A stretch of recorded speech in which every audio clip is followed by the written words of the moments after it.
বিনিয়োগকারীদের অর্থ হাতিয়ে নিতে তৎপর প্রতারকদের অন্তত ১০০টি গ্রুপ, যেখানে সচেতনতার কোনো বিকল্প নেই।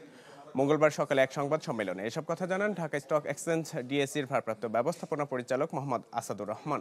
বলেন, প্রতারণায় ব্যবহার করা হচ্ছে ডিএসসির নাম, ঠিকানা ও লোগো। এরই মধ্যে থানায় অভিযোগ দায়ের করা হয়েছে। প্রতারকদের একটি গ্রুপকে শনাক্ত করেছে গোয়েন্দা সংস্থার সদস্যরা। সংবাদ সম্মেলনে অতি লোভ নয়, দেখে শুনে বিনিয়োগের আহ্বান জানানো হয়। লাইসেন্সপ্রাপ্ত স্টক ব্রোকার, স্টক ডিলার ও মোবাইল অ্যাপ ছাড়া অন্য কোনো মাধ্যমে লেনদেন না করতেও আহ্বান জানান তিনি। মূলত এই বিষয়টা আমরা ডিএসইউ বিভিন্ন আইন প্রয়োগকারী সংস্থার সহায়তা নেই।